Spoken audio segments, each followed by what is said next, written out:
Margaret Reynolds sat in her quiet home in Clark County, Washington, sipping on a cup of chamomile tea. The afternoon sun streamed through the lace curtains, casting soft golden hues on the walls. She had lived in this house for over 30 years. Every inch of it held memories, from the pictures of her late husband on the mantel to the well-worn armchair where she used to read bedtime stories to her grandchildren. The phone rang, snapping her out of her thoughts. She reached for it, expecting it to be one of her children or perhaps a friend checking in. "Hello. Is this Mrs. Reynolds?" A deep, authoritative voice came through the receiver. "Yes? Who is this?" she asked, a hint of hesitation in her voice. "This is Agent Thompson from the Federal Office of Inspector General," the man said. "I'm afraid this is a matter of utmost urgency regarding your Social Security number and financial accounts." Margaret frowned. "My accounts? What's wrong?" The voice on the other end softened slightly, but maintained its authority. "Mrs. Reynolds, I need you to stay calm. We have detected fraudulent activity linked to your identity. There have been multiple transactions under your name that suggest your accounts may have been compromised. We need to act quickly to ensure your financial security." A chill ran down Margaret's spine. She had always been cautious about her money. Her late husband, a meticulous planner, had left her with a comfortable savings account, a lifetime of hard work and careful financial management. Could it be possible that someone was trying to take it all away? "But how? I haven't done anything unusual," she said, her voice unsteady. "That's exactly why we need to talk," the man said, his tone firm but reassuring. "Criminals can use your identity without you even knowing. We've seen this happen before, and I don't want you to be the next victim. If you cooperate with us, we can protect your assets before it's too late." Margaret gripped the phone tighter. The words, "before it's too late," echoed in her mind. Her heart pounded. She had heard of identity theft before, but she never thought it would happen to her. "How can I stop this?" she asked, desperation creeping into her voice. There was a brief pause. Then the man responded, "That's exactly what I'm here to help you with. But we need to move quickly." Margaret glanced toward the small safe in her bedroom where she kept important documents. She had worked her whole life to secure her future. If there was even the slightest chance that her savings were at risk, she had to act. She took a deep breath and steadied herself. "Tell me what I need to do." The voice on the other end of the line didn't hesitate. "First, we need to transfer your funds to a secure government account for safekeeping.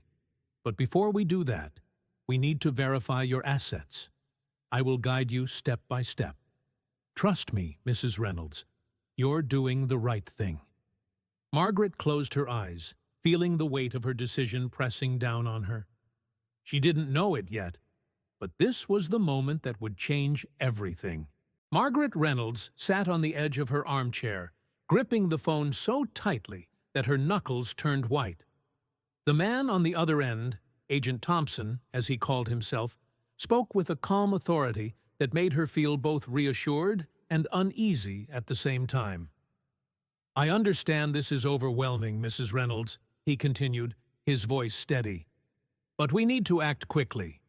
Fraudulent activities tied to your name could put all your assets at risk. The criminals could drain your accounts before the banks even detect it. Our job is to make sure that doesn't happen." Margaret swallowed hard. The thought of losing everything, the money her late husband had carefully saved for her, the financial security she had relied on for years, made her feel sick. "But why hasn't my bank warned me about this?" she asked hesitantly. "That's a very good question," the man replied smoothly. "Banks can take weeks, sometimes months, to notice fraudulent activity. By the time they do, the money is often long gone.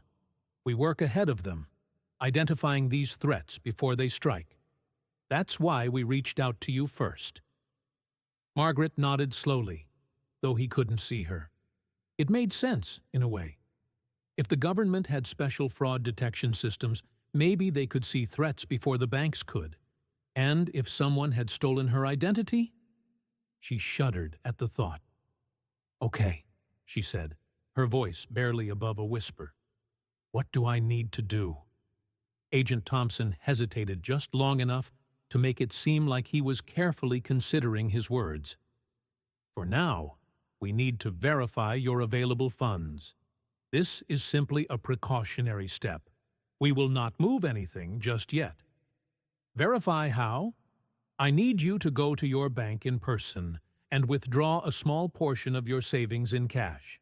Something manageable, let's say around $5,000. We will then record the serial numbers of those bills as part of our fraud detection process. After verification, you can redeposit it safely." Margaret frowned. "Why not just check my accounts online?" "Unfortunately, online access is precisely what fraudsters manipulate. If your accounts are compromised, we cannot trust digital records alone. This process ensures that your physical assets remain in your hands and under federal protection." She hesitated, something inside her whispering that this was unusual. But the other part of her, the part that feared losing everything, pushed back. What if he was right? What if her money was already at risk? "Okay," she finally said. "I'll go first thing in the morning." "Good. But Mrs. Reynolds, I must stress one very important thing." "What is it?" "This is a classified operation. If criminals have access to your identity, they could have informants anywhere, including inside your bank. Under no circumstances should you tell anyone why you're withdrawing this money. If they ask, just say it's for personal reasons. The moment they suspect something, they could interfere with our investigation." Margaret's breath caught in her throat. "You think my bank might be involved?" "We can't rule anything out," he replied smoothly. "That's why we must be cautious. The more discreet you are, the safer your money will be." A fresh wave of anxiety coursed through Margaret. She had always trusted her bank, but now she wasn't sure what to believe. "I understand," she murmured. "Excellent. Call me as soon as you have the money in hand. I will provide further instructions then." The line went dead. Margaret sat there in silence for a long time, staring at the phone in her lap. Was she making the right decision?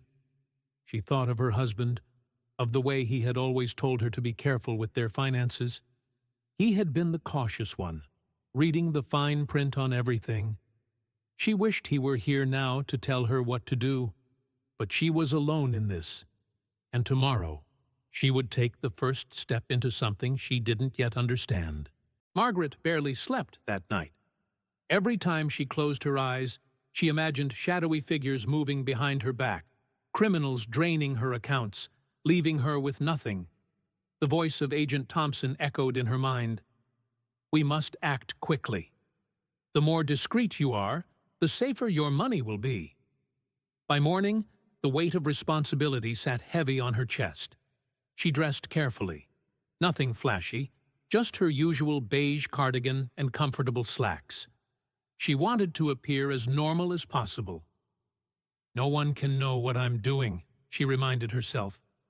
At the bank, the air smelled of polished wood and fresh paper, the same familiar scent she had known for decades. Margaret had been banking here for over 30 years. The tellers knew her by name, often chatting with her about the weather or her grandchildren. Today, however, she felt like a stranger in her own space. She stepped up to the counter, forcing a polite smile. "Good morning, Mrs. Reynolds." The teller, a young woman named Lisa, greeted her cheerfully. "What can I do for you today?" Margaret hesitated, then forced herself to remain calm. "Keep it simple." "I'd like to make a withdrawal," she said.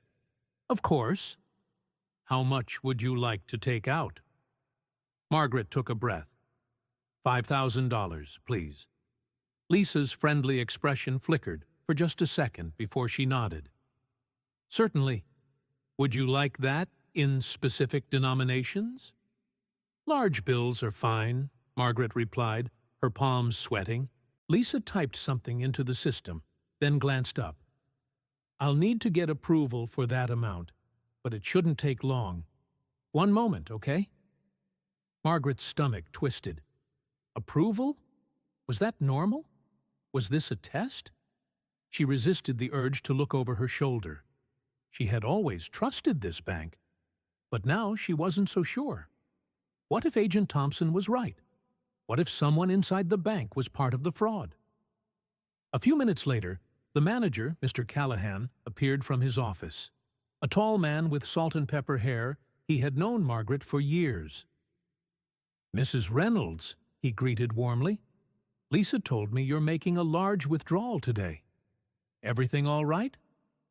Margaret forced another smile. Oh, yes, just a personal matter. Callahan nodded, but his eyes lingered on her. I understand. You know, if you ever need assistance managing your funds or if something is concerning you, we're always here to help. Margaret's heart pounded. Was he being kind, or was he fishing for information? I appreciate that, she said quickly, but I'm fine, really. Callahan held her gaze for a moment longer, then gave a small nod. All right, let's get you taken care of.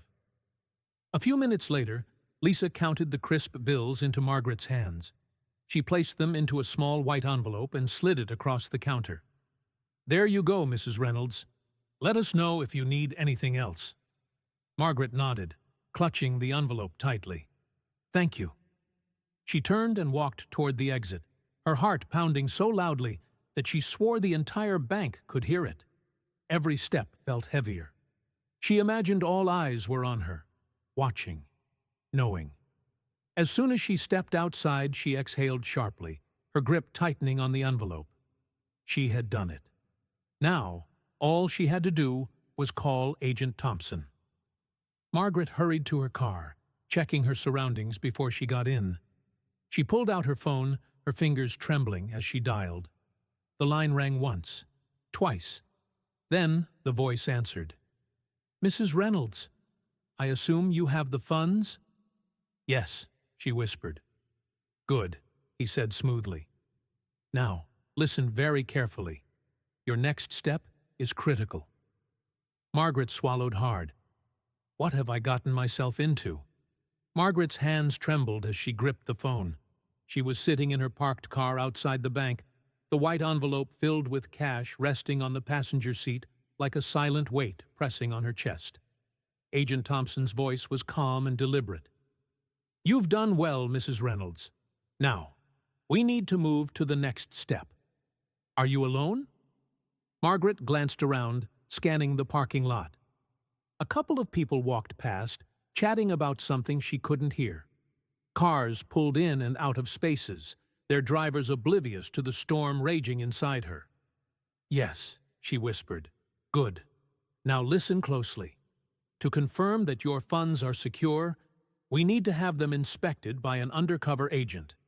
This is a standard federal procedure. You'll be handing the money to one of our trusted officers, who will log the serial numbers to cross-check them with fraudulent activities we've detected. Once we confirm the bills are clean, they'll be returned to you, and we'll move to the next phase. Margaret felt a cold sweat break out along her neck. Wait, you need to take the money? Only temporarily, he assured her. Remember, this is to protect you. If those funds are flagged as fraudulent, they could be seized by criminals or frozen by the banks. We need to verify everything ourselves. She hesitated, gripping the phone tighter. Who am I supposed to give it to?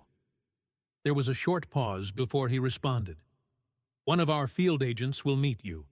He's already in your area to assist with another case.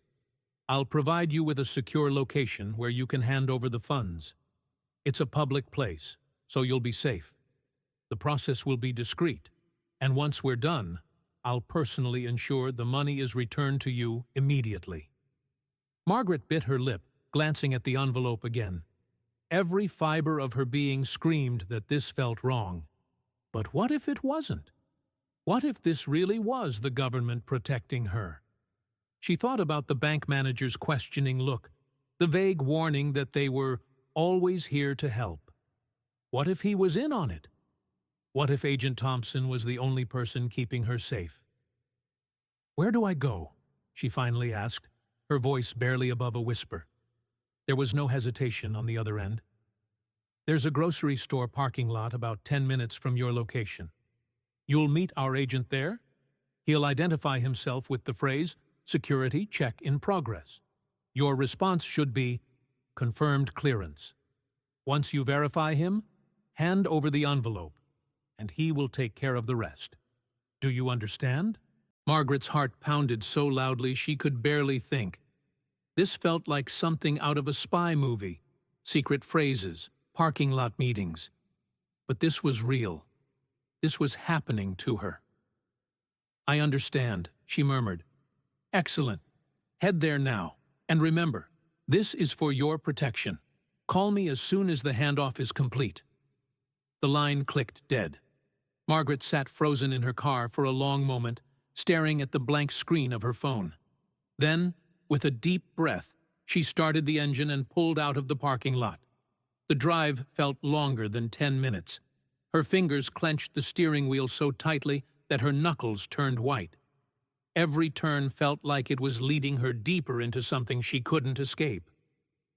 When she finally reached the grocery store parking lot, she pulled into a spot near the back. The lot was half full, just busy enough for her to blend in, just empty enough to make her nervous. She scanned the area. Nothing seemed out of place. A man loaded groceries into his trunk. A woman walked toward the entrance, a child holding her hand. Then, from the far end of the lot, she spotted him. A man in a navy suit, sunglasses perched on the bridge of his nose, walked toward her car with casual confidence. He stopped a few feet away from her window. Margaret's heart pounded. She rolled the window down slightly. The man leaned in just enough to be heard. "Security check in progress." Margaret swallowed hard. Her voice trembled as she whispered, "Confirmed clearance." A small smile flickered across his lips. "Good. The package?" Margaret hesitated for just a second before reaching for the envelope. Her fingers felt stiff, as though her body was resisting what her mind had already decided. She handed it over. The man tucked the envelope inside his jacket, gave her a small nod, then turned and walked away, disappearing between the parked cars. Margaret sat there, breathless, staring at the spot where he had been. Her hands were empty now. She had just given away $5,000. Margaret sat frozen in her car, staring at the empty space where the man had disappeared. Her hands trembled on the steering wheel, her breathing uneven. The envelope, her money, was gone. Had she just made a terrible mistake? She reached for her phone with shaky fingers and dialed Agent Thompson's number. The call connected almost immediately. "The handoff is complete," she whispered. "Good," Thompson replied, his voice smooth and reassuring. "You did the right thing, Mrs. Reynolds. The verification process is already underway. We should have confirmation within the next few hours." Margaret swallowed hard. "And then I'll get my money back?" "Of course," he said. "Remember, this is just the first step. Once we confirm your funds are secure, we'll move on to protecting the rest of your assets. But I need you to remain patient and, most importantly, keep this confidential. If the criminals catch wind that we're onto them, they could move faster. We must stay ahead of them." The knot in her stomach tightened. "I understand." "Good. Go home, Mrs. Reynolds. I'll contact you with further instructions soon." The line went dead. Margaret slowly lowered the phone, gripping it in her lap as she stared out at the parking lot. Everything about this felt surreal. Was this really happening? Was she really working with government agents to protect her money? Or had she just handed over $5,000 to a scam artist? She forced herself to drive home, her mind racing with doubts. By the time she pulled into her driveway, her body felt exhausted. She locked the front door behind her and sank into the couch, staring at the phone in her hands. Maybe I should call my daughter. The thought hit her like a whisper of reason in the storm of uncertainty. Her daughter, Karen, had always been practical when it came to finances. She would know what to do. But then Margaret remembered Thompson's warning. If they catch wind that we're onto them, they could move faster. What if telling Karen put them both at risk? What if this really was a classified government operation and she jeopardized the whole thing by talking too much? Her stomach churned. She was trapped in a spiral of uncertainty, not knowing who to trust. Hours passed. The house felt unbearably quiet. She tried distracting herself by turning on the television, but nothing held her attention. She checked her phone every few minutes, waiting for Thompson's call. By evening, her nerves were frayed. She paced the living room, glancing at the clock. Surely, she should have heard something by now. She hesitated for a moment, then made a decision. She would call Thompson. Her fingers dialed the number. The phone rang once, twice. Then, to her relief, he answered. "Mrs. Reynolds," he said, his voice as calm as ever. "I was just about to call you." Her breath caught in her throat. "Is my money safe?" There was a short pause. "Not yet. We've run into an issue. The fraud is more widespread than we initially thought. We've discovered a deeper breach in your financial records." Margaret's heart pounded. "A breach?" "Yes, and I'm afraid the $5,000 was only the beginning. If we don't act fast, the rest of your funds could be at risk. We need to secure all of your assets before they're compromised." A cold wave of panic washed over her. "What does that mean?" "It means we need you to move the rest of your savings into a protected account, immediately." Margaret's breath caught in her throat. Her entire life savings? Something deep inside her stirred, a whisper of doubt. But Thompson's voice was firm, steady, unshaken. "If we don't act now, Mrs. Reynolds, you could lose everything." Margaret closed her eyes. Her hands shook. Was she willing to risk it? Margaret's world had shrunk to the size of her phone screen. The voice of Agent Thompson was steady, firm, urgent. "We need to move the rest of your savings into a protected account. Immediately." Her throat felt dry. Her pulse pounded in her ears. This was the moment. The tipping point. She thought of everything. The years of careful saving. The way her late husband had always told her to be cautious. The warm smiles of the bank tellers who had known her for decades. And then she thought of the man in the grocery store parking lot. The way he had taken the envelope and vanished. Something didn't feel right. Her grip on the phone tightened. "Mrs. Reynolds?" Thompson's voice pressed. "Are you still there?" 1,000 warnings swirled in her mind. The questions the bank manager had asked. The way Thompson had insisted on secrecy.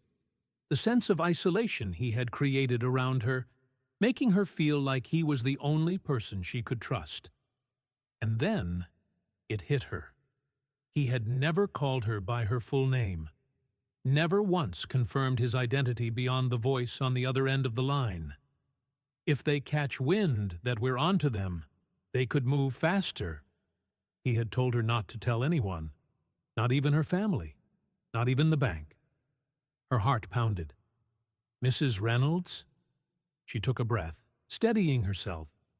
Then, in a calm voice, she said, "You know, Agent Thompson, I appreciate everything you're doing for me." There was a brief pause. "Of course, ma'am. That's why I'm here. But before I move the rest of my funds, I'd like to do one thing." A beat of silence. "And what's that?" She straightened in her chair, her voice firm now. "I'd like to speak with my local police department, just to confirm everything before I proceed." The silence on the other end stretched just a second too long. Then, the smoothness in Thompson's voice cracked. "Mrs. Reynolds, that would be a grave mistake." There it was, the moment she knew. Her stomach dropped, but her resolve hardened. "I think I'll take my chances." Click. The line went dead. Margaret stared at the phone in her trembling hands. She had almost lost everything. She grabbed her coat and her car keys, her body moving before she could second-guess herself. She needed to get to the bank. She needed to tell someone, before it was too late. As she drove, her mind swirled with disbelief. How had she fallen for it? The slow manipulation, the fear, the urgency. It had all been a carefully orchestrated trap. She pulled into the bank's parking lot and hurried inside. The moment she saw the manager, Mr. Callahan, she felt her knees go weak. "Mrs. Reynolds?" he said, his concern deepening the moment he saw her face. Tears burned at the corners of her eyes. She was too proud to let them fall. "I think I have made a terrible mistake." The next few days were a blur of police reports, fraud investigators, and a sinking realization of just how close she had come to losing everything. The scammers had vanished, their phone numbers untraceable. The man in the parking lot had been nothing more than a ghost. The $5,000 was gone. But the rest of her savings, her home, her security, her future, was still intact. Because she had listened to that small voice inside her, the one that had told her something was wrong. The bank helped her secure her accounts. The police filed a case, but she knew the chances of recovering the stolen money were slim. And yet, the weight that had pressed on her for days finally lifted. She had come dangerously close to ruin. But she had also found her strength. Margaret Reynolds was no victim. She was a survivor.